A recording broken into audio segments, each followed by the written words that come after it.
Nosso objetivo da mentoria de hoje é cada um dos profissionais, cada um dos mentores que estiveram presentes aqui, juntamente com vocês, nos dias anteriores, eles falarem um pouquinho dos cuidados que vocês devem ter para construir o negócio de vocês, as ideias de vocês. Então o canvas de vocês que vocês desenvolveram, ele deve ser acrescentado com essas novas ideias que vão surgir a partir das conversas que os mentores estarão conversando a partir desse momento.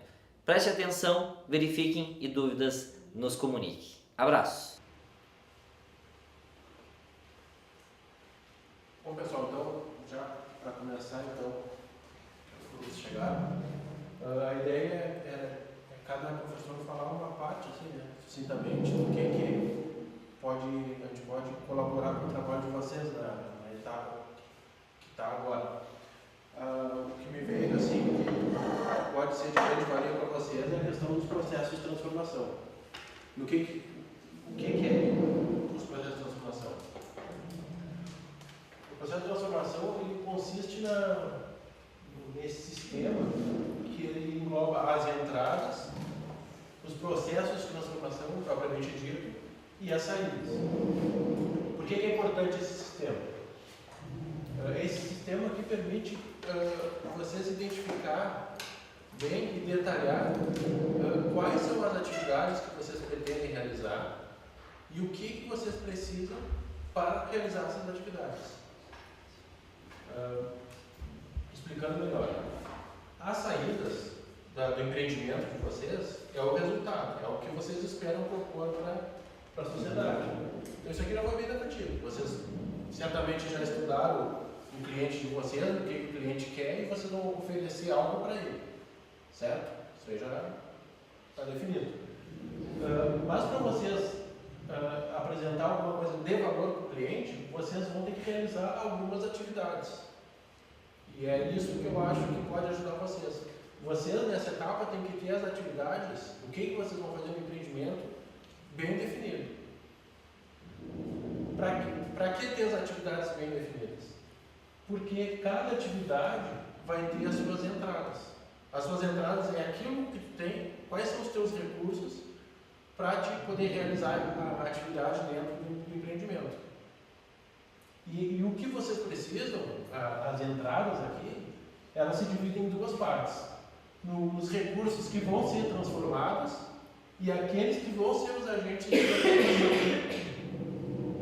Os recursos a serem transformados, se tu pegar na parte da indústria, é a parte da matéria-prima. Eu tenho lá uma empresa que produz garrafa PET. O que eu vou transformar na minha empresa? Eu vou transformar o plástico. O plástico ele chega numa maneira, eu transformo ele dentro da minha empresa e largo para o mercado como garrafa.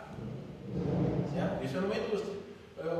Já mais voltado para os serviços, normalmente os serviços eles trabalham mais com pessoas. Então os itens a serem transformados, se é o caso de vocês, a parte da atividade com pessoas, as pessoas vão ser transformadas.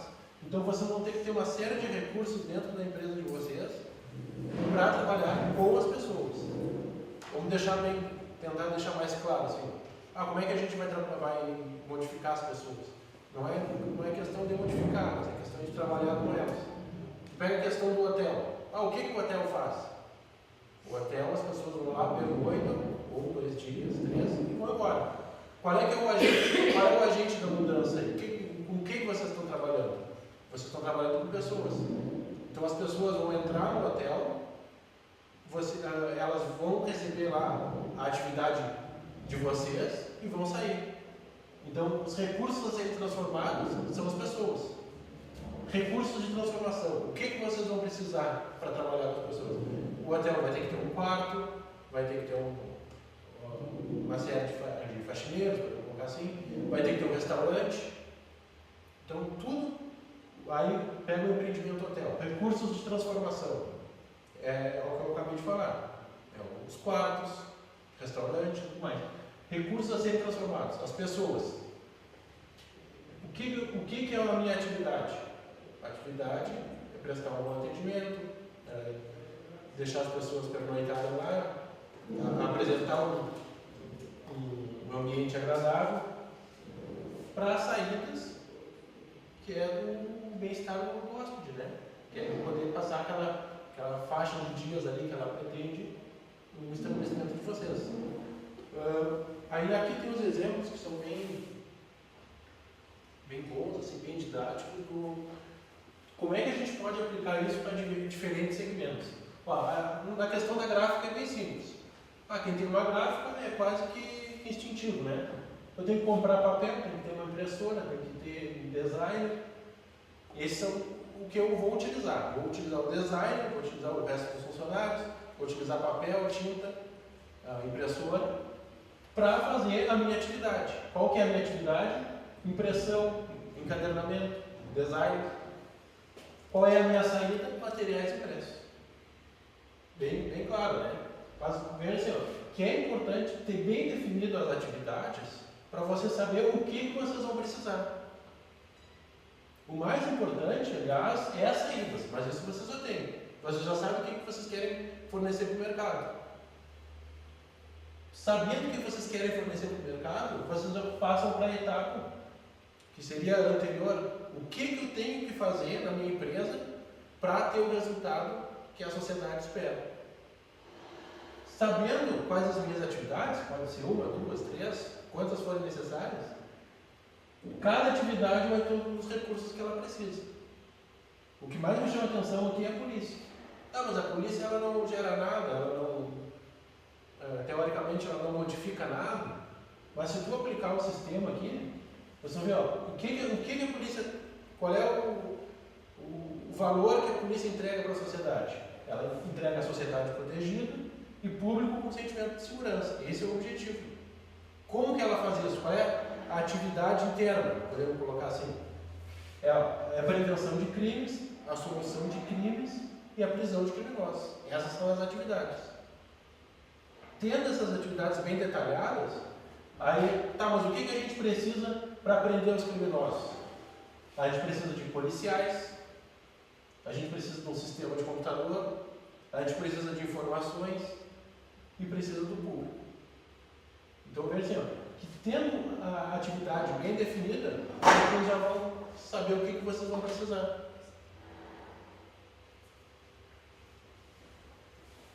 Então, é essa a minha contribuição que tenho para vocês. Então, assim, resumindo, assim, o que eu acho que é o mais importante para vocês nessa etapa? Terem bem definido o que vocês vão fazer para poder identificar os recursos. Tá? Ali o que vocês vão entregar, vocês já definiram já. Agora vocês vão ter que definir quais são as atividades de vocês, que até o próprio Canvas já pede, né? Mas ele não, na minha opinião, acho que não detalha, não pede nenhum detalhamento, ele só pede para escrever ali. Mas então assim, detalhem o que vocês pretendem fazer como atividade, que aí vocês vão saber o que vocês vão precisar. Tanto de recursos que vocês vão ter que ter para fazer a transformação, tanto como aqueles materiais, ou até mesmo pessoas, informações a serem transformadas. Certo? Alguém com uma pergunta? Então é isso. O sabão líquido que eu vou desenvolver, o meu programa, né, para deficientes visuais, certo? Feito isso, chega a hora de tomar decisões com relação a 4 variáveis. E depois implementar e controlar, que é o que vocês não vão fazer, que digamos assim, é a parte de colocar o negócio em ação. Então, Felipe, passa para mim. Essa parte aqui, que eu quero conversar rapidinho com vocês, que são as decisões que em marketing nós chamamos de 4Ps. Ou seja, analisar o meu produto ou serviço, né? O que vocês têm que analisar enquanto produto de vocês? Quais são os atributos que vocês vão oferecer? Atributos físicos, né, do meu produto final. Vocês enquanto serviço, que atributo ele vai ter? Principalmente, que benefícios esse produto vai gerar para o meu consumidor. Por quê? Porque na hora de argumentar, na hora de vender o produto, o cliente ele não está comprando apenas e simplesmente o atributo Ele está comprando o que esse produto vai fazer por ele.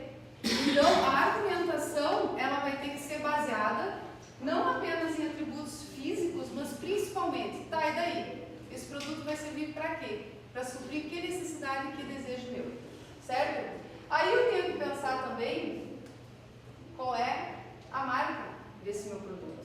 Qual vai ser a nova marca que eu vou trabalhar? Qual vai ser o nome, né, falando em palavras mais fáceis. Por quê? Porque se você vai desenvolver um sabão líquido, como vai se chamar esse sabão líquido? Né? Eu tenho que pensar. Qual vai ser a minha frase de impacto para esse produto que, ao mesmo tempo, me diga quais são os benefícios que ele oferece? Então, eu tenho que pensar na marca, eu tenho que pensar na imagem que esse produto oferece ao mercado, e quem trabalha com produtos físicos, que embalagem ele vai ter. E lembrando que hoje, falar de embalagem, nós temos que pensar que essa embalagem tem que ser socialmente responsável, tem que ser descartável, né? Tem que ter um descarte adequado. Então, em termos de produto, basicamente, eu tenho que pensar isso. Bom, aí chega o momento de pensar o preço, que eu não vou entrar muito porque os guris vão comentar depois, né? O que eu tenho que pensar na parte de marketing enquanto preço? A relação custos versus benefício. Ou seja, o benefício que o produto ou o serviço de vocês estão oferecendo é considerado pelo consumidor como favorável? Ele é justo eu pagar esse valor para obter esses benefícios? Aí eu, Simone, vou dizer, não, tá louca, isso é muito caro, é preço de ouro, né? Aí automaticamente o cliente não vai comprar. Então, nessa balancinha aqui, o cliente está considerando justo pagar o valor que vocês estão propondo? Quais são os métodos de precificação que eu vou estabelecer? Ou seja, quando vocês vão colocar o preço do produto, vocês vão olhar apenas o custo? Que eu estou vendo vocês falarem bastante em custo, custo, custo. Claro, esse é o primeiro pré-requisito. Mas não dá para a gente esquecer de outros dois elementos, que é olhar a concorrência, a quanto a concorrência está vendendo esse mesmo produto ou serviço, ou então um produto similar, e se o cliente está predisposto a pagar por isso. Porque se o meu público-alvo, para começar, ele não tem o poder aquisitivo para pagar esse valor, foi esse o negócio. Né? Então, termos de preço, basicamente isso. Estou fazendo sistemático, tá, gente? Bem pontual. Nós temos tempo. A questão da praça ou do ponto, como alguns preferem falar, a minha empresa, ela vai vender por atacado, a minha empresa vai vender por varejo, a minha empresa vai trabalhar com venda online. Qual será o canal que eu vou escolher para vender esse meu produto? Né? Vocês vão ter que definir. Ah, é uma indústria? Tá, e como é que eu vou fazer esse produto chegar até o consumidor final? O produto de vocês vai ter uma loja física? Não. Nós vamos ter apenas indústria e nós vamos trabalhar então com vendedores. Vocês vão ter escola física? Sim. Nesse ambiente, o que eu tenho de diferente lá? Qual é o valor agregado? Por que eu iria lá na escola de vocês, né? Me deu outra sala de aula, qual a diferença disso? Então, entra também aqui a questão dos canais, como eu vou chegar até esse cliente, e também se o meu ponto, a minha localização é de fácil acesso, o meu público, né, chega lá facilmente, é um ambiente agradável. Então, esses pontos para vocês irem pensando. E o último, não menos importante, promoção. Não pensando apenas na promoção de venda, mas como eu vou me comunicar com o mercado, como eu vou promover esse produto ou serviço junto ao meu público-alvo. Agora sim vai entrar aquilo que todo mundo diz que é marketing, né? Aprovar dando. Então eu vou escolher aqui que ferramentas promocionais vocês vão escolher para quê? Para vender esse produto ou serviço. É a propaganda? É a publicidade? São vendedores? A venda pessoal? É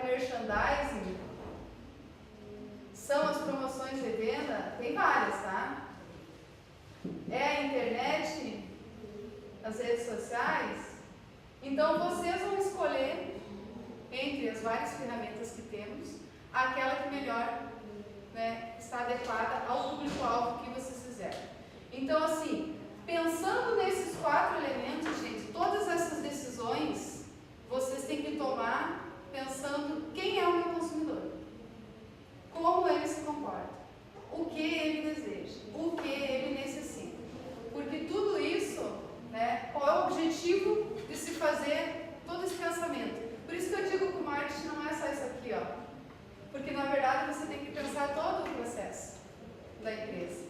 E finaliza, então, com a propaganda, né? E a gente faz tudo isso buscando o quê?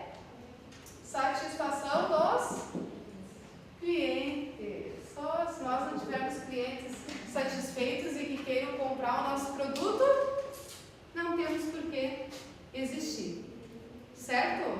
Então, de forma rápida e rasteira, né? Esse é o marketing. É a parte que vocês têm que pensar, né? Digamos assim, do negócio de vocês. Eu tenho que ter em mente isso aí para chegar lá e dizer para o meu cliente, ó, para o cliente querer comprar, vocês nem precisaram vender. Para o produto se vender sozinho. Certo, prof? Tem alguma dúvida? Dúvidas, pessoal? Falem, Carlos, para sempre. Olha só, dá para nós fazer um paralelo até, ó, bem interessante, que a prof. Simona comentasse, se vocês olharem lá no Canvas, vai estar naquela parte mais olhar externo, bem mais no lado direito de vocês, tá? Onde fala a questão da visão do mercado mais propriamente dito. Ao passo que aquilo que o professor Felipe falou, ele está dentro da questão dos processos internos, claro. Enxerga também como que tu vai oferecer o produto, mas quais são os elementos-chave que tu precisa, tanto nas atividades quanto nos... me fugiu o nome agora? Tem atividade-chave e o outro é recurso-chave. Mas estão interligados. Olhando ali o Canvas, eu estava espiando das meninas, porque semana passada eu não pude estar, né? Os canais ali é o nosso ponto, né? Fala de relações com o cliente, segmento de mercado, proposta de valor, ou seja, o marketing está inserido ali em todos esses quesitos. Qualquer dúvida em particular, depois a gente conversa.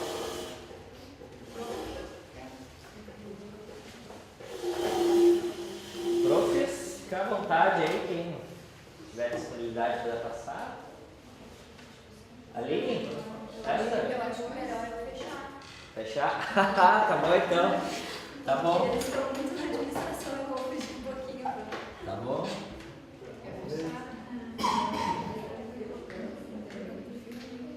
Eu cheguei um pouco depois, estava na apresentação de estágios hoje, aí não consegui participar do início, né?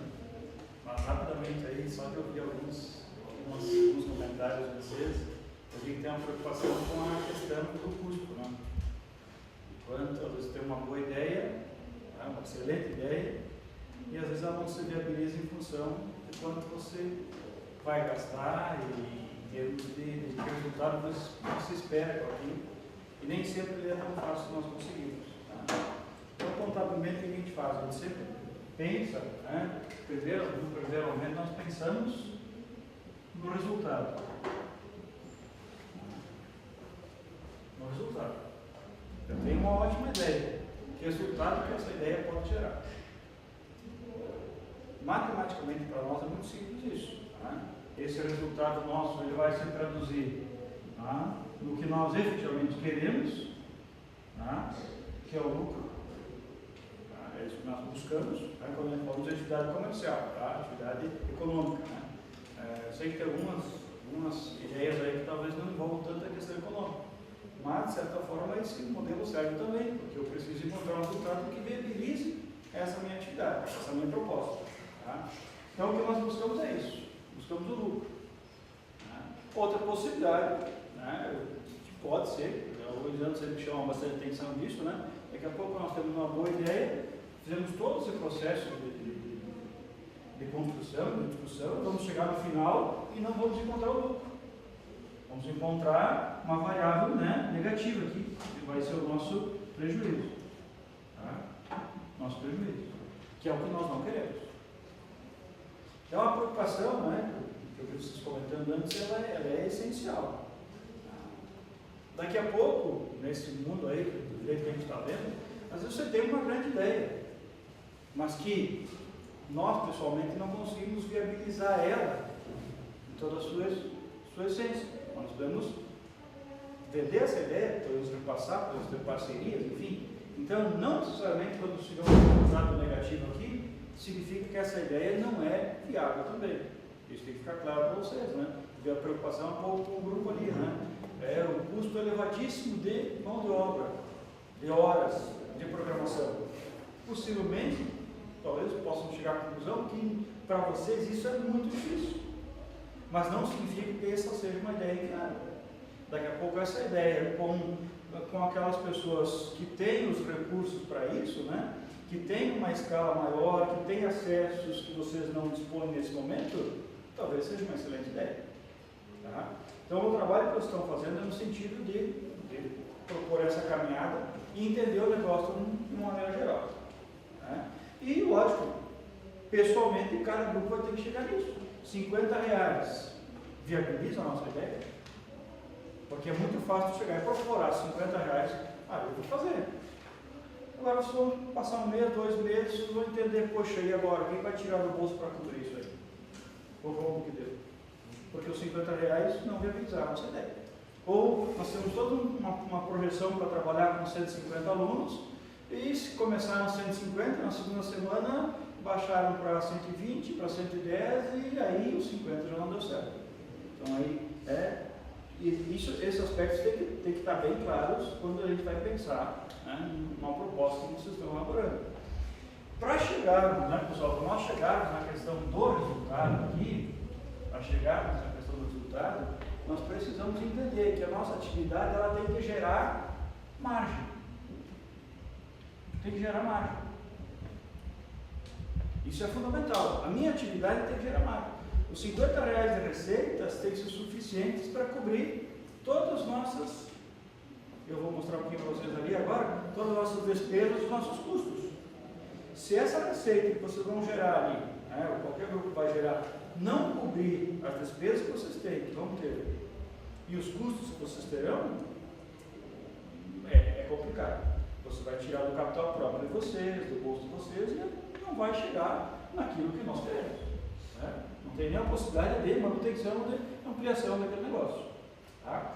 Então, para gerar essa margem aqui, começando no meio e entrando para frente é a coisa, né? Mas para saber que eu tenho, para entender o conceito de margem, nós temos que saber o seguinte, ó, nós temos que ter bem claro que o nosso preço de venda unitário, né, no caso de R$50, no caso lá, o sabão, no caso a mensalidade que vai se cobrar, sei lá como é que vocês vão fazer, vão gerar a receita de vocês, que esse preço de venda, eu tenho que fazer o quê? Eu tenho que diminuir esse num primeiro momento, do nosso custo variável unitário, para podermos encontrar uma margem do nosso negócio. É muito claro isso para vocês. Qual é o preço e fazer o desconto, aqui eu estou falando só dos custos variáveis aí. Tá? No outra ponta, quando nós iniciamos, uma palavra que a gente usa bastante, nós usamos bastante, e acho que era a preocupação, alguém comentou antes, olha, quanta coisa eu tenho que lembrar, né? Tenho que anotar. Na verdade, o que nós temos que anotar no início? Nós temos que anotar todos os nossos gastos que nós imaginamos. A palavra gasto aqui vem num sentido bem abrangente, assim. Tudo, desde o investimento, né? Tudo que eu desembolso o dinheiro que eu vou ter, todos os gastos que nós teremos. A preocupação nesse momento que a gente fala em custos, basicamente quando eu trabalho com gastos aqui, eu divido ele em despesas, tá? Despesas e custos. São duas coisas para nós diferentes também. São duas coisas diferentes. Vou produzir um sabão lá, no comentário. Quando eu estou falando no sabão, eu penso o custo naquilo que eu vou gastar para produzir. Quanto custa uma barra de sabão? Quanto custa um quilo de sabão? Quanto custa um litro de sabão líquido? Quanto eu gastei para produzir? Isso é custo. Então isso você tem que ter bem claro. Custo. Quanto custou? E é diferente do conceito de despesa que nós temos. Tá? é o aluguel da parte administrativa, é o telefone que o vendedor está usando, né? Está gastando ali, é o combustível para levar, distribuir o sabão lá até chegar no comércio, enfim. Tem uma série de despesas, né? Alguns tributos que não são custos, que envolvem como gasto, como despesa também. Né? O rol de despesa é enorme. Tá? É o determinado salário de quem não está produzindo, mas que está gerenciando o empreendimento. Né? A gente separa isso: produção, custo, todos os outros gastos, despesas.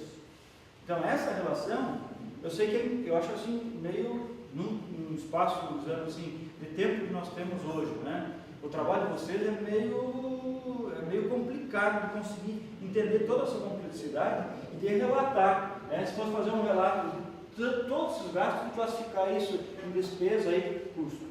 Acho que ninguém nem vai conseguir fazer isso no Instituto todo, não só aqui. Tá? Mas eu tenho certeza que vocês vão conseguir, pensando já na forma que vocês vêm se estruturando, a alimentar assim, esse plano de vocês daqueles gastos principais, aquelas despesas que vocês vão ter, as principais, né, no custo efetivamente de produção, elencar ele. Dificilmente vão chegar no custo exato de produção, isso até para uma empresa já constituída é difícil, então uma ideia é mais complicada ainda, porque para calcular o custo de um serviço, né, poxa, é todo um cálculo de mão de obra, é o cálculo de salário, de hospedagem, assim, são cálculos que não são tão fáceis de ser realizados. O grande desafio, me parece assim agora, é nos aproximarmos dessa realidade, termos uma noção de quanto a nossa empresa, a nossa proposta vai gastar, seja em forma de despesas, seja em forma de gastos. Tá? Então isso teria que ser. Quando nós falamos assim, isso pelo que eu lembro do encontro anterior, quando nós falamos em custo aqui, principalmente, nós temos que lembrar que nós temos atividades diferentes também. Tá? Então, se eu tenho uma atividade comercial, se eu estou no comércio, tá? Quero da Eduarda, né? O pessoal lá do chá, não sei como é que ficou aquela proposta ali, não tem muito mistério. O trabalho dela é muito mais simplificado do trabalho de vocês, dos grupos que estão aqui. Porque quando eu tenho o comércio, o que eu faço? Eu compro um produto, eu já tenho o meu preço de aquisição ali, que é o meu custo de compra, tá? Eu vou agregar algum outro custo, frete que eu paguei, pedaço que eu paguei, né? A pessoa diz, eu vou faturar a nota para chegar ao preço do produto. Ela vai lá comprar, o chá vai calcular o custo do quilo lá, pronto. Está feito, está resolvido. Sobre isso que a Simone falou, ela vai colocar, vai precificar, vai achar uma margem, né? Sobre o custo que ela tem e está resolvido. E o comércio faz isso, ele não transforma, né? Ele não se preocupa com a questão da qualidade da oferta do serviço, ele compra o produto e revende. É um trabalho mais simplificado como nós pensávamos nessa etapa aqui. Tá? Por outro lado, quando nós falamos tanto nas atividades de serviços, tá? Serviços ou de indústria, que é o caso aí de vocês, aqui a coisa é um pouquinho mais complexa. Porque quando eu falo de indústria, eu estou falando de transformação. Então você comprou a matéria-prima, tá? Você vai pegar ela numa etapa e vai transformar ela. Você vai ter lá o azeite, né? Comprou ele, sei lá, ou de repente até recebe ele, né? Mas vai ter um custo até chegar na sua empresa. Vai ter que transformar tudo o que você gastar ali, mão de obra, energia elétrica, além do azeite, outros materiais que vão ser utilizados, tudo isso vai compor o custo nessa atividade. Então são cálculos mais elaborados um pouco, né? Aí vai até, aqui já envolve um pouco mais ainda, né? Eu preciso pensar na estrutura que eu tenho, que tipo de equipamentos vocês vão precisar ter. Desses equipamentos, eles também uma parcela deles mensalmente vai ser traduzido como um custo. Eu comprei uma determinada máquina lá, um determinado equipamento, e ele vai perdendo valor pelo seu uso, é o que a gente chama de depreciação. Isso também entra no nosso custo, que é um grande equívoco que o pessoal, principalmente na área rural, a gente trabalha com o curso de agronegócio aí, a gente vê o pessoal compra as máquinas, os tratores, Comprou e achou que vai trabalhando, porque aquilo lá não interfere mais, né? Não gera custo ou só manutenção. Não, tu tem que, no final do ciclo de vida útil, quando o trator completar, sei lá, 10 anos, eu tenho que ter condições de repor ele, e comprar um até melhor se possível, né? Mas para isso, cada mesma parcelazinha dos custos dele tem que ser agregada ao produto, né? No caso, a produção que eles têm ali. E no caso de vocês é a mesma coisa. Por isso que eu digo assim, ó, eu não vejo aqui, Lisandro, eu pensei assim, é difícil de nós darmos um caminho por um curto espaço de tempo chegar a esse esforço todo. Né? De conseguirmos encontrar o custo de determinado produto. Acho que o desafio maior é no sentido de, bom, eu tenho uma relação de despesas, eu tenho uma relação de custos efetivamente, eu enquadro no segmento do comércio, enquadro no segmento do serviço, ou na atividade industrial. Eu tenho o conhecimento de que quando eu falo em comércio, a coisa é um pouquinho mais simplificada aqui, na indústria eu tenho um pouquinho mais de complexidade. E a partir disso trabalhar a ideia de vocês e chegar depois então na nossa questão de resultado aqui. Tá? Importante isso sim, eu acho que daí é um exercício mais de classificação e ajuda muito, não precisa nem trabalhar tanto na questão monetária, mas de classificação. Quando nós trabalhamos os custos aqui, e aí, custo geralmente a gente trabalha de forma mais forte mesmo na questão quando a gente trabalha com serviço e indústria. Tá? Quando nós trabalhamos com custos, isso vocês poderiam colocar no trabalho de vocês, que fica bem interessante. Né? É a classificação disso. Então nós temos algumas classificações importantes aqui. Primeira classificação, custo fixo. O que é um custo fixo? E o que são, as duas se complementam aqui. E o que é um custo variável? Isso é importante para a gente mencionar, para ter bem a noção da coisa. Custo fixo e custo variável. Um custo fixo, se eu produzir lá, tem uma indústria que produz a caneta essa, se eu produzir uma caneta, tem um custo que o comportamento dele é o mesmo, não vai mudar. É fixo. Né? O aluguel da fábrica, por exemplo. Se eu produzir uma caneta só, eu pago 3 mil de aluguel, eu vou ter um custo fixo de 3 mil reais. Agora, se eu produzir 3 mil unidades de canetas, né, no determinado período, o meu custo fixo continua sendo o mesmo. Então, essa noção de custo fixo é muito importante para vocês. Por isso que eu falava para o grupo aqui, daqui a pouco elas vão alugar uma sala lá especial, né, para isso, inviabiliza o negócio delas. Porque o custo fixo do negócio é muito alto. Se eu tenho um aluguel fixo de R$1.000, quantos alunos eu vou ter que ter só para cobrir o custo fixo? Tá? E o que é o custo variável? O custo variável tem outro comportamento. Para cada, eu estou pensando, focando na caneta aqui, para cada caneta aqui, eu vou gastar tanto matéria-prima, vou gastar tanto de tinta. Então ele é variável em função da produção. Quanto mais canetas eu produzir, mais custo eu terei. É um custo variável. Ele acrescenta conforme a produção, diferente do comportamento do custo fixo. Então isso é uma sugestão que eu faço para vocês. Vocês, quando estão trabalhando custos ali, façam essa classificação. O que vocês têm de custo fixo e o que vocês têm de custo variável? Tá? Por quê? Porque daí assim, para chegar, fazer um esforço um pouquinho mais avançado e tentar, através dessa metodologia aqui, nós calcularmos o que nós chamamos de ponto de equilíbrio. Ponto de equilíbrio. Ponto de equilíbrio é o momento onde, é o ponto, né, onde eu não tenho nem lucro nem prejuízo. A minha empresa precisa produzir 5.000 canetas no mês para não ganhar nada, mas também para não perder nada. É aquela, para vocês, eu acho fundamental isso. Quantos alunos você tem que ter? Isso tem que estar claro na cabeça de vocês. Porque senão faz todo o cálculo, R$50. Tá, ok, não sei de onde saiu exatamente os 50. Mas com R$50, eu preciso ter quantos? 300 alunos? Eu preciso ter 100? Eu preciso ter 30 alunos? E isso é fazer o quê? É o cálculo do ponto de equilíbrio.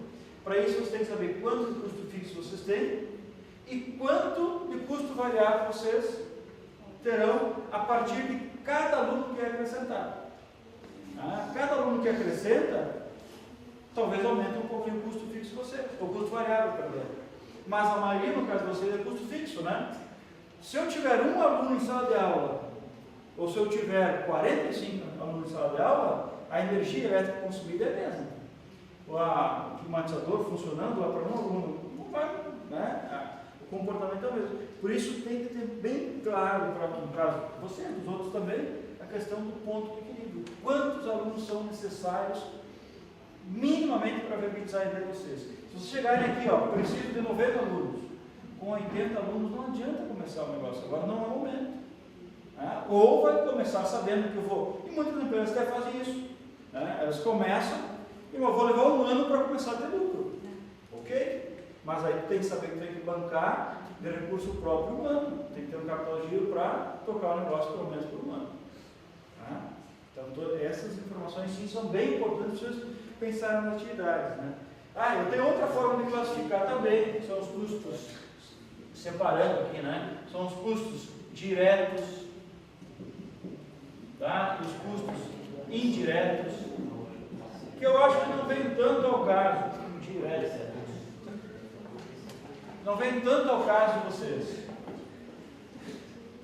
Eu gostaria de sugerir que vocês pudessem trabalhar nesse momento com a questão de classificação de custo fixo e custo variável. Não é tão difícil, né? O caso do você é pensar um pouquinho, aluguel, fixo, energia elétrica, praticamente fixo também, né? Se contratar um professor lá por hora, vai ser um custo fixo também, né?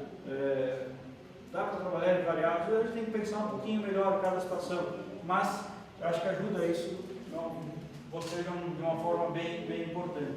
E para encontrar, só para fechar aqui, para encontrar o ponto de equilíbrio é uma formulazinha fácil daí. Se eu tenho a margem aqui, né, nossa margem de contribuição, o ponto de equilíbrio é justamente isso. É o nosso custo fixo dividido pela nossa margem de contribuição unitária. A margem de contribuição é esse resultado aqui, margem de contribuição unitária. Eu tenho meu preço de venda unitário, R$50. Quanto cada desse aluno acrescenta de custo no nosso negócio, que é o nosso custo variável unitário, tá? Tenho meu custo fixo total, divido por essa margem, vou encontrar o nosso ponto de equilíbrio, que é o montante de alunos que nós temos que ter, onde eu não tenho nem lucro nem prejuízo. A partir dali eu vou fazer simulações, tá? ampliando então as nossas análises. Tá? De uma maneira geral, rapidinha, né? Eu sei que isso aqui é longo, o negócio aqui é mais, trabalhar com custo assim é mais demorado um pouquinho, não dá para aprofundar muito rapidamente, tá? Mas eu sugiro que vocês façam isso. Encontrem, façam a classificação, o que é despesa e o que é custo para vocês. Tá? Só para fechar aqui ainda, daí também, se pensar em resultado, o que nós temos? Quando eu falo em preço de venda, o preço de venda vai gerar a nossa receita. Tá? Nosso faturamento geral. Se eu reduzir o que vocês alencaram de despesas, você diminui as despesas, tá? E você diminui os custos, nós vamos chegar ao que nós temos aqui. Tá? Vamos chegar ao nosso resultado. Tá? Então a lógica é basicamente essa. Faturei quanto? 50 vezes quantos alunos é o faturamento. O que eu tenho de despesa? Propaganda, né? Campanhas aí que eu vou fazer propaganda, vendedor, comissão de vendedor que vai ter, sei lá, o site que eu tenho que pagar, né? Os custos que eu tenho de energia elétrica, de aluguel, enfim, o resultado está aqui.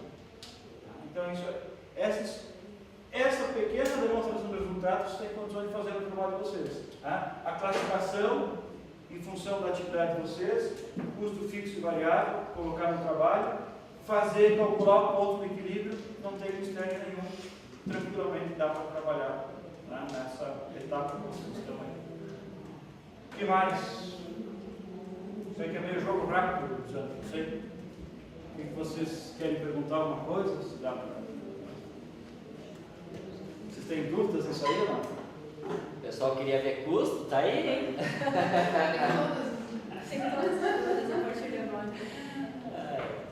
Não, mas assim. A questão do valor mesmo fica difícil já. Nós falamos quanto que nós vamos pagar no aluguel, tem que ver, não sei.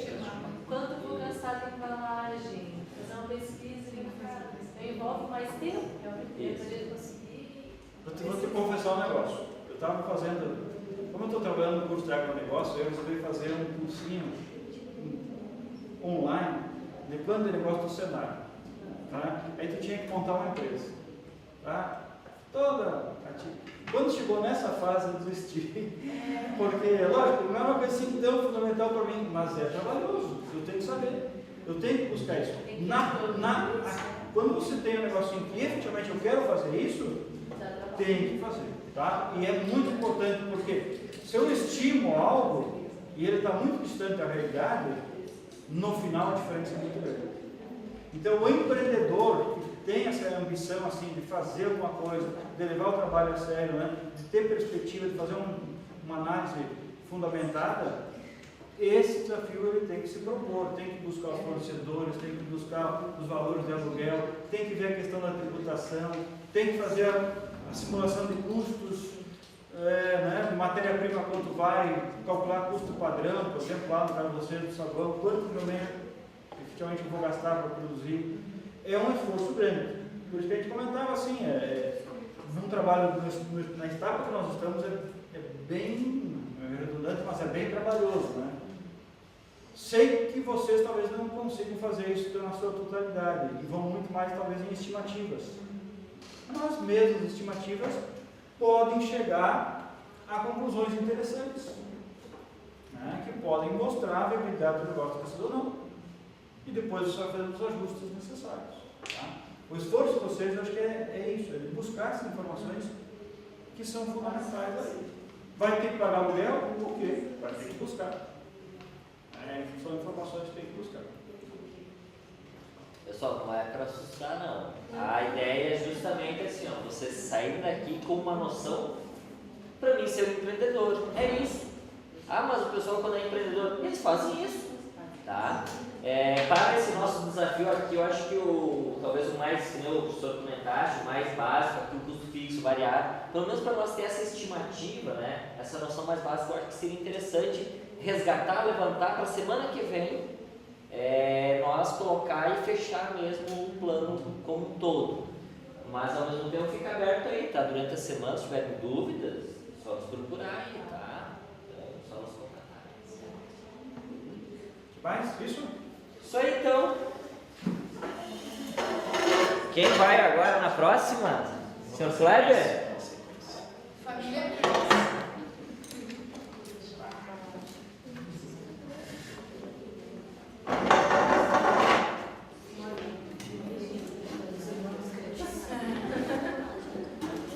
Pior que pensamos parecido, eu não sei porquê. Não sei. Ai, é bem diferente. Um mostra as dificuldades, outro como. Presta. Mostrar o teste bem ácido. Bom, pessoal, eu tinha pensado mais ou menos da mesma forma. E aí eu lembrei, quando conversando com o professor Elisandro, né? Eu lembrei dos programas que a gente assiste, né? Que é negociando com barões, enfim, né? Que é uma mesa de negociação, de investimento, rodada de investimento, justamente. E uma das primeiras perguntas financeiras, né? As primeiras perguntas financeiras que o pessoal faz é: qual o prazo de retorno desse meu investimento? Em quanto tempo eu vou ter o meu dinheiro de volta? Se vocês quiserem estar vendendo, se vocês quisessem vender a ideia de vocês para investidores, por exemplo, nós estaríamos interessados nisso, em saber também, né? Se eu botar o meu dinheiro, eu vou ter esse retorno? Em quanto tempo? Quantos anos eu vou levar? Qual o meu ponto de equilíbrio? Qual a minha margem de contribuição? Né? Então, na grande maioria desses programas, quando a gente assiste, é justamente essas perguntas que o pessoal faz. Então, eu preciso ter essa noção, eu preciso conhecer um pouco. Né? E aí eu pensei justamente nessa mesma linha que o César apresentou para vocês. Eu vou tentar complementar algumas coisinhas então. Né? Então eu acho importantíssimo nós tentar chegar, claro, de uma forma estimativa, não tem como fazer diferente, mas eu gostaria que vocês tentassem chegar num prazo de retorno. Né? Se vocês fossem apresentar para o pessoal lá, em quanto tempo eu vou dar o retorno? Esse meu negócio aqui vai dar um retorno em 5 anos, em 10 anos, ou em 50 anos. Né? Então a gente já começa decidir se é viável, se não é viável, se é vantagem seguir essa ideia ou não. E para fazer isso, além de todas as informações que o professor César passou, né, que são cruciais, né, eu saber o meu custo, eu saber minhas despesas, né, identificar o meu resultado no final. Eu preciso saber se esse negócio vai gerar um resultado positivo ou não. Ou mesmo sabendo que vai dar prejuízo nos primeiros anos, mas quantos anos eu consigo aguentar com prejuízo? Eu preciso ter essa noção. Então, eu preciso saber se o resultado, qual será, se ele será positivo ou negativo. E para mim saber o retorno desse investimento, eu vou precisar saber, além dessas informações que o César passou, eu vou precisar saber quanto eu vou precisar investir efetivamente. Então, vocês vão ter que fazer um exercício de estimar também, né, além dos gastos e além dos custos e despesas, vocês têm que tentar estimar todos os investimentos que vocês vão fazer em investimentos em máquinas, investimentos em veículos, investimentos em equipamentos, né? E o restante, tá? Móveis, vocês vão precisar cadeiras, computador, enfim, né? Vocês vão precisar comprar alguma máquina. Quanto é que custa para comprar uma máquina lá para fazer o detergente? Vocês têm que ter essa ideia, né? Então, óbvio que vai ser estimativa, mas vocês vão ter que tentar buscar isso. Então, acho que um dos primeiros passos hoje, né, saindo daqui, falando da parte financeira, é tentar justamente isso, elencar todos os bens necessários para fazer o negócio de vocês acontecer e, além disso, quanto custa para mim comprar, né? Qual o valor para comprar esse bem. Tá? Aí eu vou chegar no final lá num determinado valor, né? Sei lá, vou precisar de negócios, de investimento de 100 mil reais, não sei, né? Então precisa ter essa noção. Sabendo isso, sabendo se eu vou ter lucro ou não, eu consigo chegar no meu prazo do retorno do investimento. Né? Eu vou gastar 100 mil reais para investir, beleza. Agora eu tenho 10 mil reais de lucro por ano, significa que eu vou ter o meu retorno do investimento em 10 anos. Então aí eu consigo consigo tomar algumas decisões em cima disso. Então o primeiro passo é isso, chegar no total de investimento de vocês, quanto vocês vão precisar gastar em bens, e depois disso pensar em fonte de recurso, como é que vocês captariam esses recursos. Vocês usariam recursos próprios, vocês iriam para banco, se for para banco, qual a taxa que o banco está utilizando, né? Se vocês vão ofereceriam isso para investidores, enfim. Estoque também, né? Precisa fazer uma estimativa de estoque, de quanto que é necessário de ter estoque para tocar o meu negócio, então estoque, capital de giro, né? Tudo isso tem que dar uma pensada, tá? Porque ele vai estar junto aqui, na verdade, no total do meu investimento. Né? E aí com isso, então, eu consigo chegar no meu prazo de retorno de investimento final de alguns anos ou não. Tá? Acho que é basicamente isso. Eu tinha marcado justamente isso. Investimento fixo, fonte de recurso, então, de onde que vocês vão buscar esses recursos, estimar faturamento, né? Vocês precisam ter uma ideia de quanto vocês vão faturar em determinado período, diminuir custos, despesas para chegar no meu lucro. Chegando no meu lucro, sabendo quanto que eu vou ter de investimento, eu consigo saber o meu prazo de retorno. Tá? Acho que com isso já dá para ter uma ideia. Beleza? Fácil, né?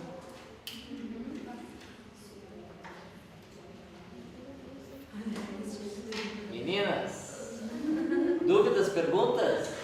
Estava pensando na nossa máquina de fazer o traço, né? Máquina. Ok. Depressiva, valeu bastante. Ok? Deu uma falhada. Então, vocês vejam, os dados como o professor César comentaste, com eles,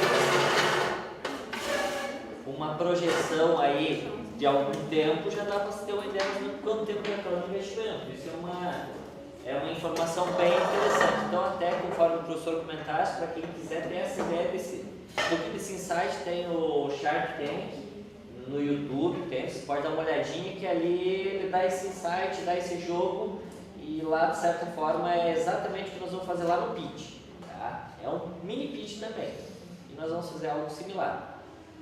A ideia era essa, tá? As dúvidas, mesma coisa, podemos tirar de todas. What else?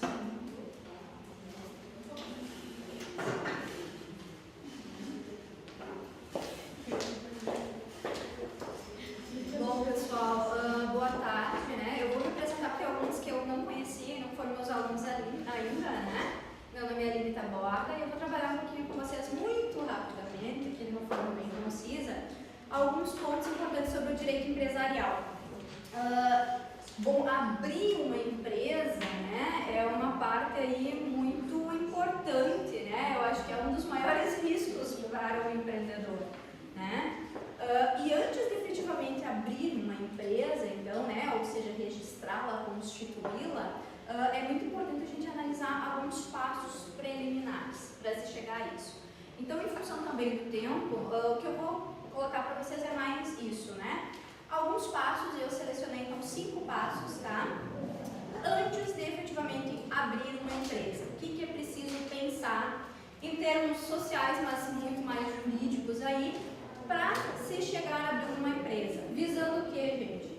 Que a empresa tenha, assim, efetividade, né? E não tenha aborrecimentos futuros e principalmente problemas jurídicos, então, com vocês, tá? Vou ir colocando aqui o quadro utilizado da metade para baixo, se acostume, os meus alunos já sabem disso, né? Então, vou ir colocando pontos para vocês aqui, tá?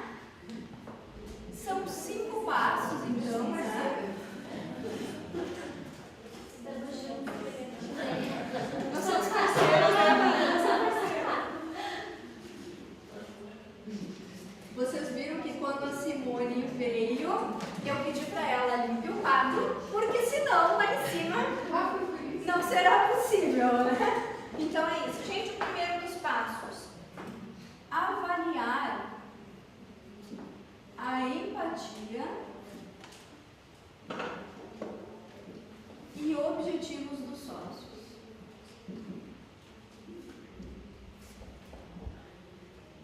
Antes de a gente ir para qualquer passo efetivo de regra, de viabilidade jurídica, isso aqui se faz muito importante. Por quê? Quem é da parte da administração vai entender isso aqui muito claramente. Primeiro passo para eu poder pensar em constituir uma empresa.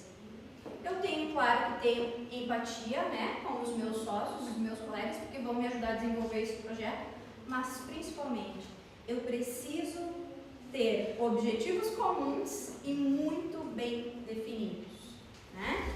Não existe como uma empresa ser constituída, e aqui eu estou falando de constituir juridicamente, se a gente não tiver objetivos claros e comuns. Não tem como ir para frente. Por quê? Porque daqui para frente a gente vai ver que um dos próximos pontos vai ser, por exemplo, desenvolver ou elaborar um contrato social. E nele devem estar fixados, né, os nossos objetivos. Por quê? Porque conforme o tipo de empresa que vocês forem aí enquadrar, né, o empreendimento de vocês não vão todos desempenhar a mesma coisa, né? Então vocês precisam ter claros os objetivos e quem que vai, de fato, enquanto sócio, desenvolver cada um deles, certo? Segundo passo, e aí sim vem nesse sentido, né? Um passo à frente. Enquadrar o negócio ao tipo de sociedade.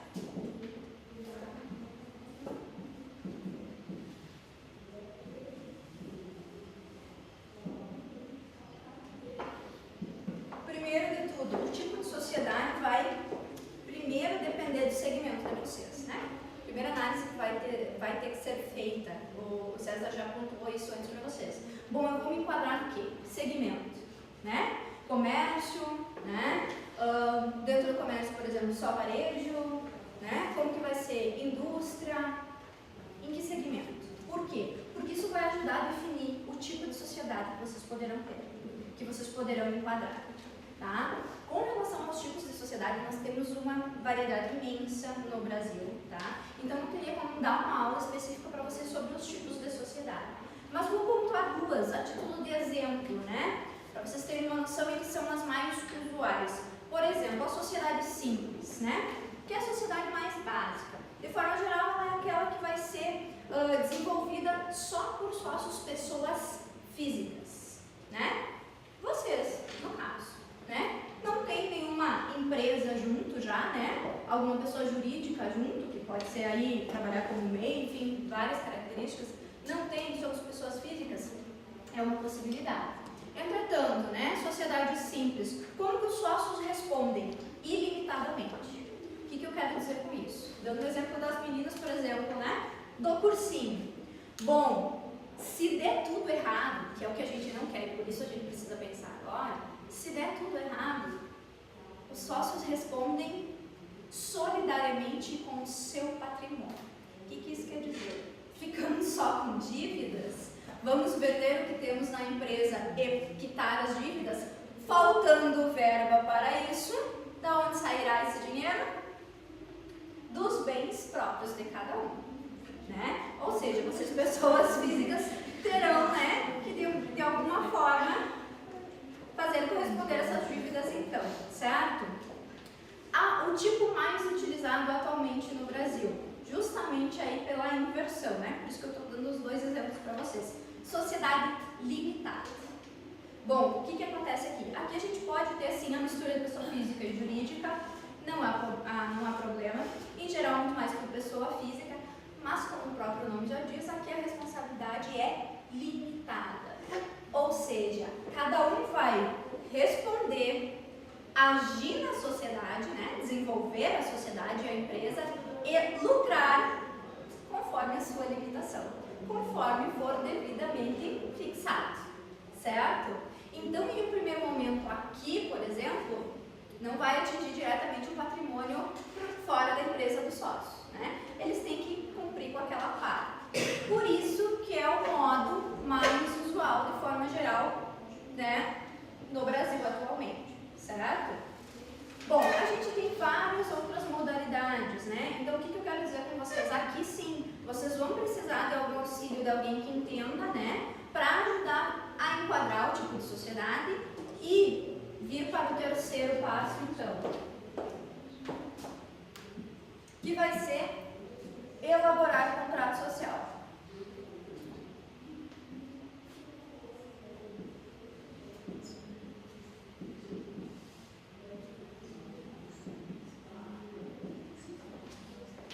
Gente, o contrato social, digo para vocês que antes de iniciar, né, e depois também, ele é o principal aqui com relação às empresas. Por quê? Ele tem que ser, acima de tudo, eficiente. E o que é um contrato, né? Um contrato social eficiente? É aquele que estabeleça de forma clara, objetiva, a responsabilidade do sócio, sim, o tipo da empresa, quanto cada um vai arcar, né? De custo, ou seja, como vai desempenhar essa atividade, né? Então, ele tem que se mostrar eficiente. Ele vai fixar, né? Esse contrato ele vai fixar o agir, né? As participações, mas acima de tudo as responsabilidades, tá? Lembrando que o contrato social ele sempre pode ter cláusulas especiais. Então, se vocês têm alguma dúvida, não chegaram a um consenso exato sobre uma determinada situação, vocês podem colocar cláusulas especiais. Por exemplo, né? Em caso, vamos colocar, em caso, já que é possível, né? Hoje nós vivemos em sociedade, isso é muito comum. Somos 4 sócios, vamos dizer assim. Em caso de não termos uma empatia, né? Ou uma ligação comum, ou seja, os 4 estão bem, de repente alguém não está tão bem com o outro, tem alguma restrição, alguma dúvida, o que é possível colocar no contrato social? Que em caso de dissolução dessa sociedade, ou seja, de algum dos sócios resolver sair dessa sociedade inicial, como que ela será comandada a partir daqui? Poderá ficar só com esses 3 sócios? Vai entrar uma 4ª pessoa? Vocês podem estipular isso, né? E, aliás, a recomendação é que esse contrato tenha, né? Importante colocar algumas coisinhas para vocês com relação a esses contratos. Os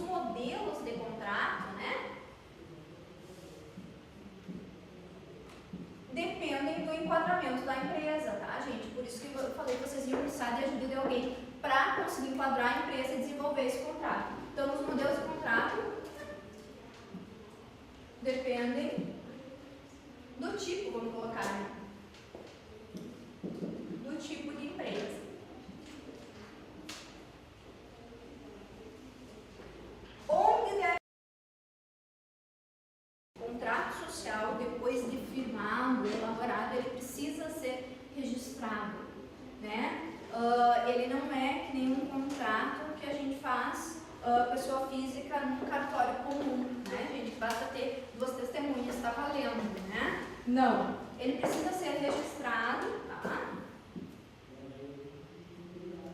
Precisa registro. Que no caso das empresas, então, né, vai poder ser em 2 locais, ou na junta comercial,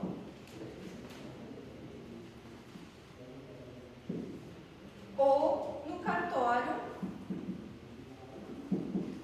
de pessoa jurídica, certo? Mais ou menos tranquilo até aqui? Gente, falei pra você, ele é o principal no sentido porque ele tem que ser efetivo. Por quê? A gente vai precisar dele para começar dando andamento na abertura da empresa depois. Então ele tem que ser muito bem elaborado, ter todas essas cláusulas fixadas, para depois a gente conseguir dar passos adiante. Então, o 4º passo, né? Mensurar resultados e objetivos.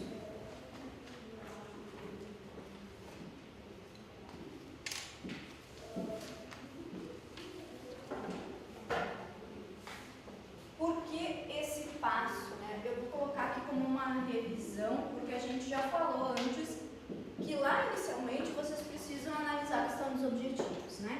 Esse 4º passo, de fato, funciona como uma revisão, né? Mais uma vez, quem é da área da administração vai entender isso aqui. Para uma empresa dar certo, eu não posso constituí-la e seguir com ela assim por 10 anos. Não existe empresa que seja viável assim, né? O que precisa ser feito? Eu preciso estar revisando o andamento dessa empresa em todos os sentidos. E aqui não é diferente, principalmente nessa fase que vocês estão desenvolvendo, né? É um projeto de empreendimento. Então, o que acontece? Vocês precisam sim revisar, voltar, analisar o que cada um vai desempenhar, de que forma, a questão dos custos. Então, vocês precisam fazer uma revisão constante de quais são os objetivos que se buscam, né? Quais são os objetivos? Quais são os resultados que nós queremos? Estamos mantendo foco? Vamos continuar assim? Não mudamos no meio desse projeto? Seguimos firmes? O que a gente percebe aqui, e que é o natural da situação, é que conforme vocês vão desenvolvendo esses projetos, vão acontecendo muitas mudanças, certo? Bom, se as mudanças vão acontecendo, então a gente precisa de uma revisão principal onde? Volta aqui, né? A gente precisa sempre de uma revisão constante no andamento do projeto das empresas. Então, eu preciso de uma análise, uma revisão constante nesse contrato social, tá? Para poder constituir isso de uma forma sólida, certo? E essa revisão pode constar no contrato? No contrato, sendo de ano em ano, cada 6 meses? Exatamente. Todos os contratos, isso vale para todas as espécies, eles podem ter adendos, eles podem ter correções, cláusulas especiais posteriores. Sim. E empresa, isso é muito normal. Quem já viu algum contrato social de empresa na íntegra, quando a gente pega, por exemplo, contratos, né? Problemas com contratos aí, com a questão da telefonia, por exemplo, de como foram firmadas essas empresas, o contrato inicial das empresas tem 10 páginas. O que a gente tem de adendo normalmente é 200. Né? Porque tudo vai se alterando, se reconstituindo no andar. Porque você tem um segmento, você se enquadra ele, mas às vezes você vai alterando, né, a modalidade, o seu público, a forma que você vai se colocar, né, no mundo de forma geral, no mundo jurídico. Então, sim, tá? Por isso que você faz um primeiro contrato para fixar esses objetivos e precisa, sim, estar fazendo a revisão disso. Até para poder estar enquadrado juridicamente, né? Porque senão daqui a pouco você está desenvolvendo coisas que não estão estabelecidas ali. Né? Então, para não ter problema, sim, precisa ser feito. Tá? O 5º passo, então, né, gente? Definir hipóteses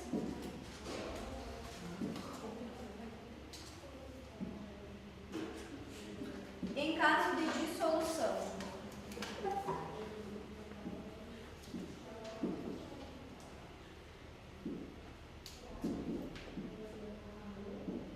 Em caso de dissolução da sociedade. O que eu quero dizer com isso, né, gente? Primeiro, falamos antes ali, tudo tem que estar muito bem definido, né? O que a gente chegar nesse quinto passo, de ocorrer uma dissolução. Mas isso precisa estar pré-fixado quando eu vou iniciar. Por quê? Eu preciso saber, por exemplo, o que são os bens dos sócios em particular e o que são os bens comuns da sociedade. Exemplo, né? No caso de vocês, vocês teriam que ter um maquinário para a produção do óleo. Esse maquinário, todos vão ajudar com a questão da verba, da remuneração, do dinheiro, e vai ser dos treinos, vai ser da empresa. Isso precisa estar definido. Por quê? No caso de se chegar a uma hipótese, no caso de dissolução da sociedade, eu preciso saber, né? Quem vai ficar responsável pelas obrigações sociais? Se sai um, vocês todos ficam com mais responsabilidades. Isso vai ficar assim? Vai ser dividido pelos três? Ou alguém arca com isso? Definitivamente, quem que vai administrar a sociedade? Vocês sabem que não é possível uma empresa ter, por exemplo, se vocês estão constituindo um novo empreendimento, vocês não podem ter 4, né, administradores e aí ninguém mais vai ficar em outro segmento? Ninguém vai trabalhar em outra área? Não, né? A gente sabe que não. Isso tem que ser muito bem definido por causa disso aqui. No caso, vai haver uma dissolução, muito bem. Saiu um. Aquele um era quem estava administrando. E aí, quem é que assume? Quem fica com as responsabilidades no primeiro momento? É preciso prestar um pouquinho de atenção nisso aqui, gente. Por quê? Porque, de fato, vai ser caso, e eu não estou falando de falência, eu não estou falando de fechar a empresa, né? Eu estou falando de dissolução daquela sociedade inicial. E isso é a coisa mais comum de acontecer. Para continuar tendo viabilidade, vocês precisam ter isso fixado. Vejam, depois da gente passar por esses 5 passos, por toda essa análise, é que a gente pode falar ou pensar em efetivamente constituir juridicamente uma empresa. Tá? Feito isso aqui, vou apagar aqui do lado só para colocar para vocês. Feito isso aqui, qual é o primeiro passo, né? Depois de ter feito toda essa análise, elaborar muito bem então um contrato social. Como que a gente vai fazer a abertura dessa empresa? Como é que a gente vai oficializar ela, né? Como que ela começa a ter validade? Primeiro, né, gente? Com aquilo que a gente já conversou antes. Primeiro passo, registro do contrato, né?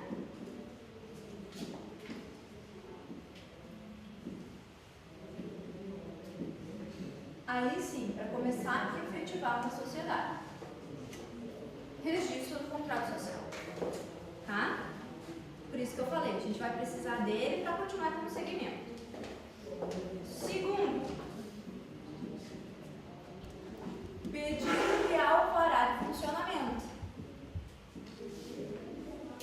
Para quem vocês têm que pedir isso em um primeiro momento? E hoje a gente tem, dependendo do ramo da empresa, vários alvarás, na verdade, né?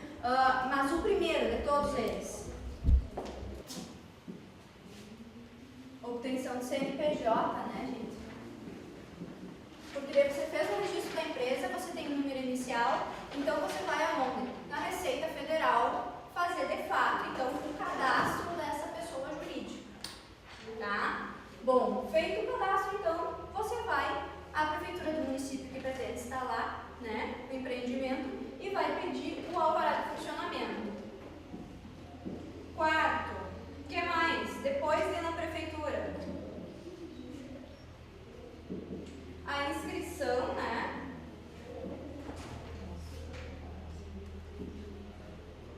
na Secretaria da Fazenda Estadual.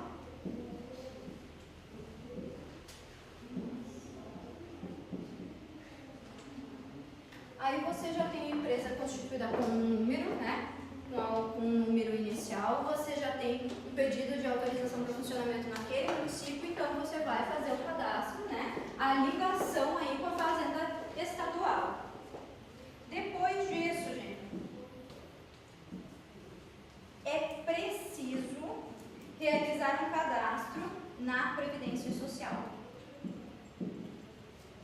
Vejam, não importa se a empresa vai podem ter funcionários empregados ou se apenas vão atuar os sócios. Não importa. É preciso fazer um cadastro na Previdência Social. Não importando, então, se você já vai ter contratação de funcionários ou não. Tá? Depois disso,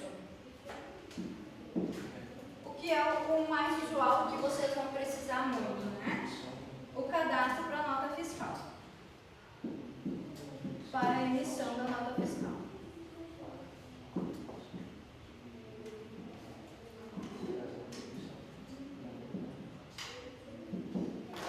Certo? De modo bem geral, esses são os passos para a gente começar, então, uma empresa, constituir uma empresa, certo? Algumas coisas que não podemos deixar de verificar aqui. Algumas coisas que não podemos verificar aqui. Que não podemos deixar de verificar aqui. Primeiro de tudo, né? Seja qual for o tipo de modalidade de empreendimento, os sócios têm que estar com o nome limpo, né? Você não pode aí atuar como sócio já tendo todo o nome negativado, né? Porque isso acaba por sinalizar que você não é um bom pagador e não terá condições de suprir, por exemplo, com todos os tributos que envolvem administrar e ter uma empresa no país, certo? Segundo, falamos agora, tributos, né? E isso está vinculado à questão da nota fiscal. Vocês têm alguns custos que demandam daqui que vocês não podem esquecer, né? De colocar de forma geral no planejamento de vocês. Por exemplo, de forma bem inicial, vocês vão ter que pagar alguém para enquadrar essa empresa, ver o melhor tipo de enquadramento e desenvolver um contrato social, né? Que nesse primeiro momento então teria que ser feito por um advogado. Segundo, e aí sempre vão trabalhar juntos, vocês vão precisar do contador. E isso sim vai funcionar como um custo fixo, por exemplo, né? Porque vai ter que ter todo esse recolhimento aí dos tributos, das notas, né? Que vão ser prestadas, então não esqueçam de colocar isso também, tá? De modo muito rápido, muito geral, pessoal, era isso, só para dar uma noção para vocês. Qualquer dúvida eu estou à disposição, que for surgindo também no desenvolver do projeto. Espero ter nos auxiliado de alguma forma aí, tá? Só apagar aqui. Perguntas? Moças, meninos? O que é bem importante, prof, que falaste, né? Aqui eu vi que um bom contador ajuda e conta muito, né? Muito, muito. Um bom contador, pessoal. A gente sempre diz, né? Bom que contador.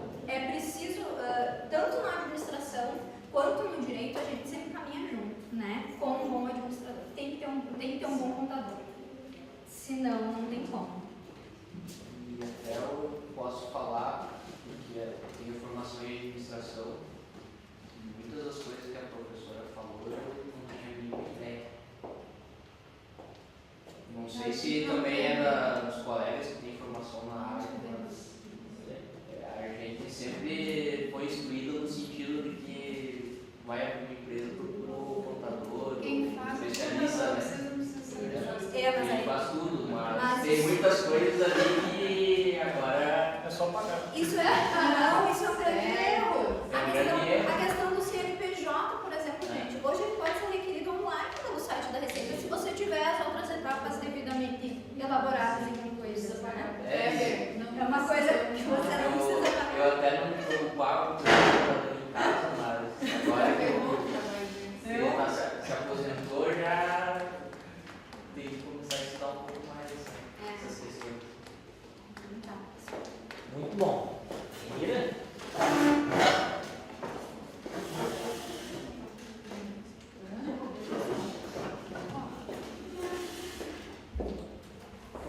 Olá, então, sou a prof. Remira e não ia falar, mas vou falar, então, né?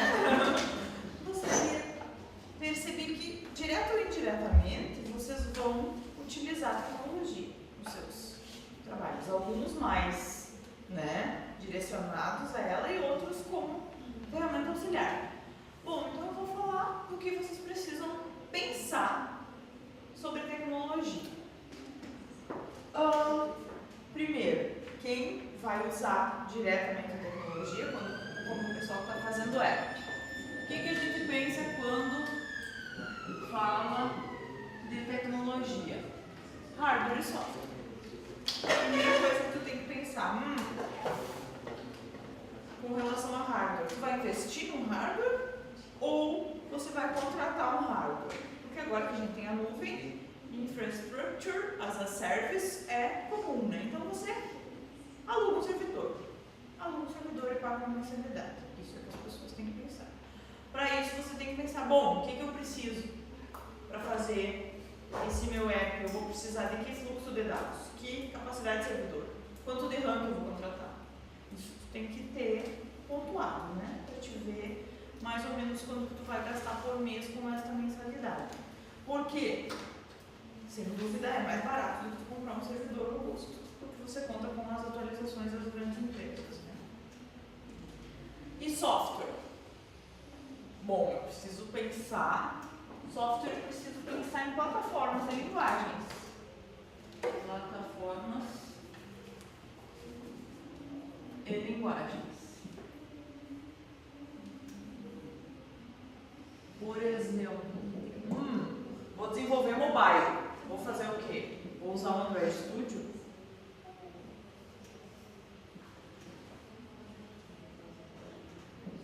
Bom, famoso, precisa de uma baita máquina. Um pouquinho mais leve, também muito bom, popular, IDE, Eclipse. Ideal para não programadores, porque parece o Scratch. Foi feito pelo MIT. É o App Inventor.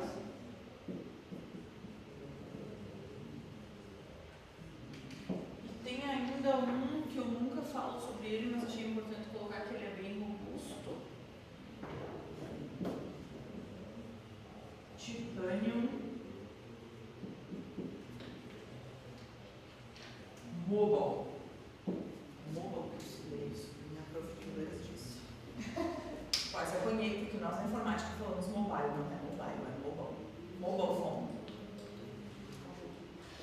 Então, primeiro, por isso que eu te disse, para escolher o programador, tu vai ter que primeiro te localizar onde que tu quer programar. Né?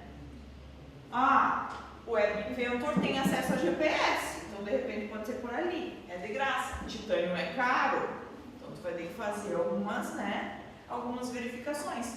Primeiro, qual dessas atende aquilo que tu quer fazer, né? E depois encontrar essa ou essas pessoas que façam. E os demais? Eu não vou fazer nada com software. Vão sim. Vocês não fazem nada de informática hoje. E o que vocês precisam saber é uma coisa muito importante. Na hora de criar propaganda, de criar sua logo. Quem aqui já, na hora de fazer um trabalho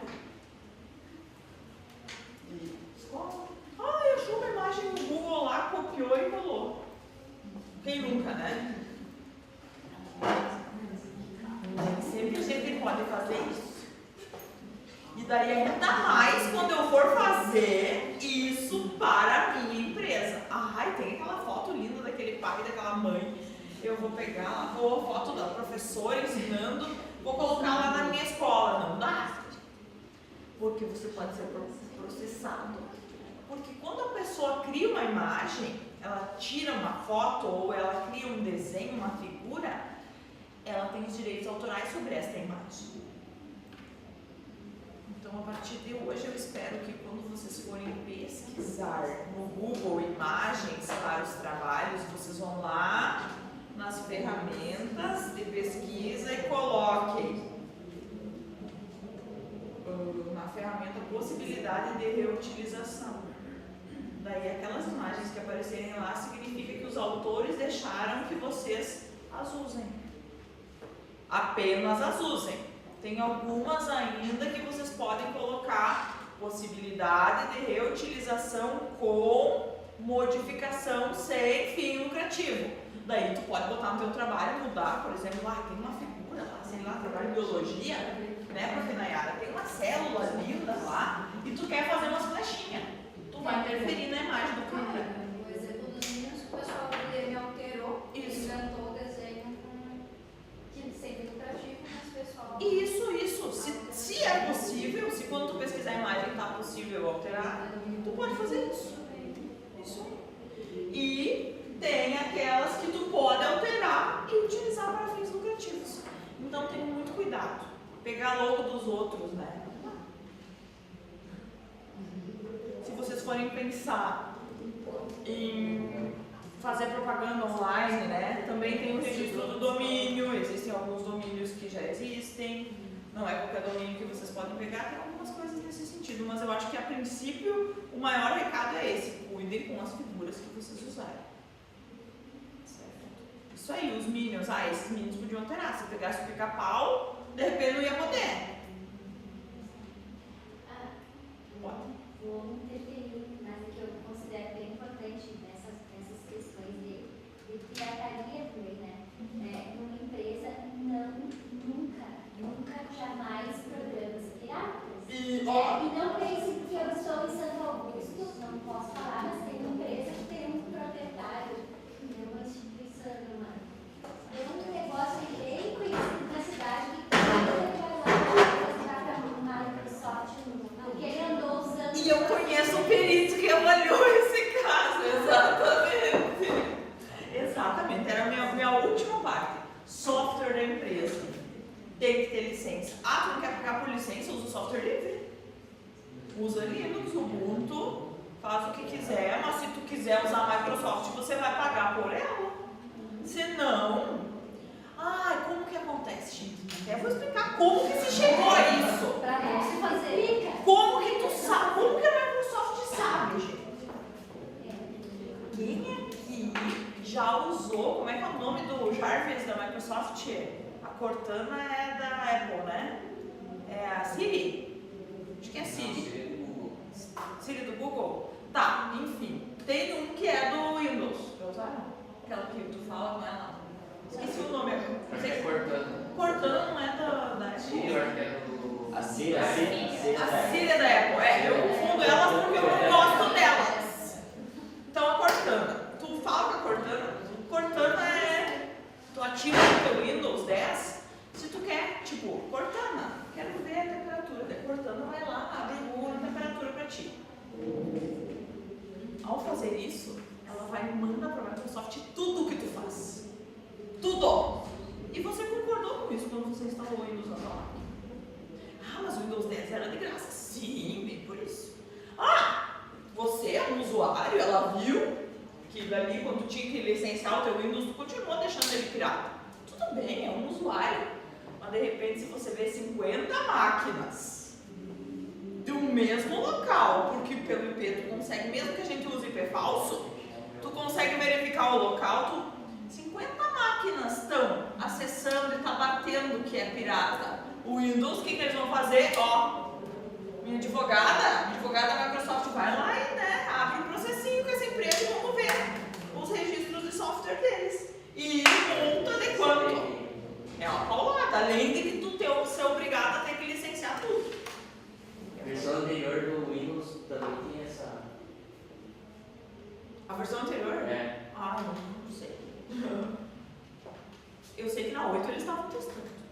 Mas assim, na organização, porque mexer contigo, o que eu vou lucrar contigo, né? Uma licença do Windows, é bom que tu use o Windows, porque daí tu ama o Windows e tu sabe. Mas 50 máquinas, licença anual, dá dinheiro, né? E, gente, é crime, não adianta. Todo mundo faz, todo mundo tem. É crime. É pirataria do mais alto grau. Então, inclusive, quando for desenvolver software, se você usar uma plataforma paga, nem pensar em hackear a plataforma. Vou usar Titanium. Meu colega tem o crack da Titanium Mobile. Nem um sonho que tu vai usar. Porque daí, tu ainda vai querer vender esse serviço e tu fez uma coisa pirata. Pense. Né? Até uma questão, menina, que tem batido muito é a questão dos softwares de análise estatística, né? Para quem vai querer publicar alguma coisa no dia. Hoje qualquer evento já pede o número da licença. O número da licença. Claro. Nós, lá no laboratório de estatística, a gente conseguiu uma versão um pouco mais atual do que nós tínhamos proprietário, só que para publicação tinha que usar o proprietário. temos uma versão trial, aquelas que dura. Eu tenho usado o R, na verdade. O R, gente, E embora eu use o SPSS para fazer as análises, mas sim, se tu precisa de uma coisa, tem que usar o R. E sofre pra programar ele, né? Alguma pergunta? Sugestão para vocês, caso vocês vão construir depois a apresentação, imagens gratuitas tem no Pixabay, tá? www.pixabay.com. Lá tem um banco de imagens gratuitas que tu pode utilizar, tem lá bastante coisa, mais variados tipos. o próprio Google tem um banco que é Sim, as livre, né? imagens que estão no livro. Isso, eu normalmente utilizo o Pixabay, tá? Já tá lá, já segue, a qualidade, mas enfim, essa é a opção. Inclusive o template, né? Que é a cara do PowerPoint que vocês usam para apresentar, também tem uma série de livros que vocês podem usar. Eu tenho uma pergunta. Tipo, que nem a gente que teria que usar bastante computadores por causa do nosso uso, seria mais viável. Aí é que tá.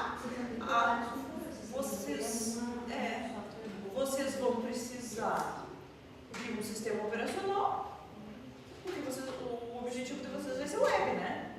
Então, usa Linux e não paga por ele e instala LibreOffice. LibreOffice não precisa nem antivírus, porque não tem vírus para Linux. Só não tem realidade. Eu ia dizer que Mas todos os nossos professores no primeiro ano do ensino médio usam o LibreOffice ou o Google Drive, né? Tem os aplicativos no Drive. Vocês, como estudantes, têm no e-mail de vocês, no Office, vocês têm acesso ao Office 365. Então, vocês podem usar ele online, vocês, enquanto pessoa física, né? E ele não tem tantos recursos. Eu olhei agora, tipo, sumário automático não é qualquer coisa que tu consegue fazer nele. Mas para o usuário, por exemplo, eu vou Acreditar no trabalho é bem isso. bacana. Dá para fazer. Se não, usa software livre, que daí não tem mais um custo extra que é a licença. Depois, quando vocês ganharem muito dinheiro, daí quiserem pagar a licença para todo. Bem, pessoal, mais alguém? Mais alguma contribuição? Equipes, dúvidas? Não?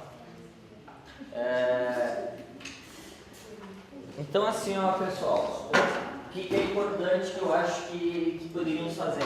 Na próxima semana, vocês viram que tem bastante informação aqui. Então, tem bastante coisa para vocês fazerem, principalmente no levantamento de custos. Eu acho que essa que é a ideia. Vamos levantar isso. Próxima semana vocês trazem o Canvas de vocês e nós vamos trabalhar nele. Não sei se nós vamos daqui a pouquinho definir um momento das equipes ou todos vêm e nós vamos atendendo pegamos alguns professores e vamos focar nas ideias de vocês para deixar ele 100%, certo? Ao mesmo tempo, convido vocês, quem tiver disponibilidade, semana que vem tem Semana Acadêmica da ADM e na segunda-feira à noite vai ter um evento que vai falar um pouquinho sobre o negócio, vai ter algumas startups aqui dando seus exemplos, falando sobre esse processo, a gestão do empreendedorismo.